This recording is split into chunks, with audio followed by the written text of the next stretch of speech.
सर्वप्रथमे मु जगतरनाथ जगन्नाथ चरणामृत साक्षात दंड प्रणाम। द्वितीय मोर उपस्थित गुरुजन तथा मातृस्थानीय समस्त मोर साक्षात दंड प्रणाम। आज हूँ आमर बाणपुर प्रसिद्ध रथयात्रा।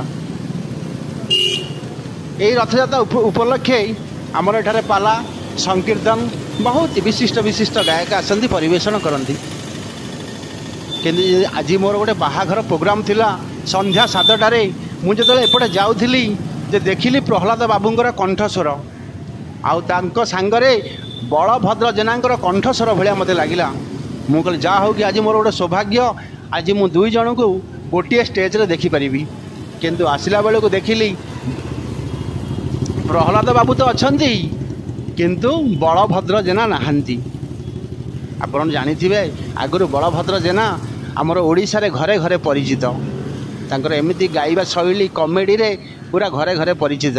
किंतु कहा जोगु से परिचित हेले सी प्रथमे आमर प्रहलाद बाबूंको संकीर्तन रे आगे आसुथिले किंतु सी तो नहांती। किंतु मन मन मु भाबिली जदि आमर प्रहलाद बाबूंको भलिया जने गायक थिबे ताले आम ओडिशा रे एमिति शह शह बलभद्र जेना जन्म नेबे। बंधु आमर तो हूँ बाँळे मु गोटे छोट यूट्यूबर जो आम गाँव मेला हुए बहुत विशिष्ट विशिष्ट गायक आसती। किंतु प्रहलाद बाबूंको गाइबा शैली एमिति थाए पूरा आमर मंडली पूरा फुल हो जाती।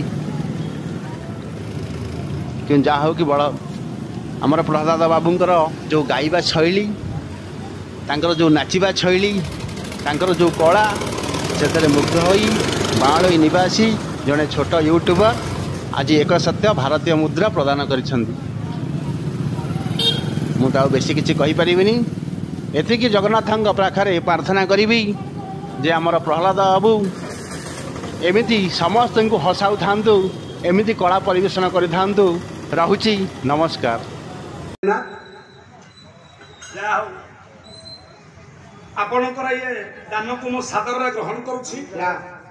आपण मान निकट में मु तो चिरऋणी जाओ आज ये दरबार भितर आमर ये चरण चकादेवंकर माउसीमा मंदिर पाखरे आज्ञा दिन 9 दिन रहिबा पाई प्रभुंकर जो कार्यक्रम को मोर बाबू माने सादर ग्रहण करछंती।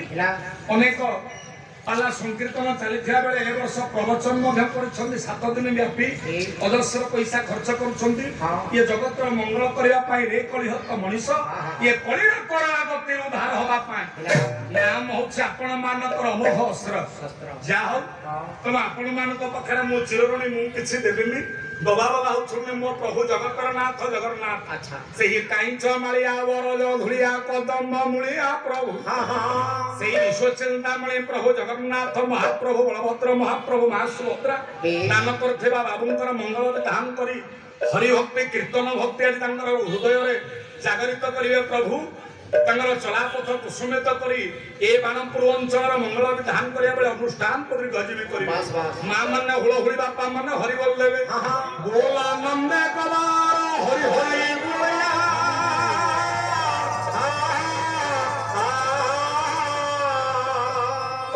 हे मोर गुण ग्रही विवेक महोदय माने सेदिना पण मान कर महाभारत पर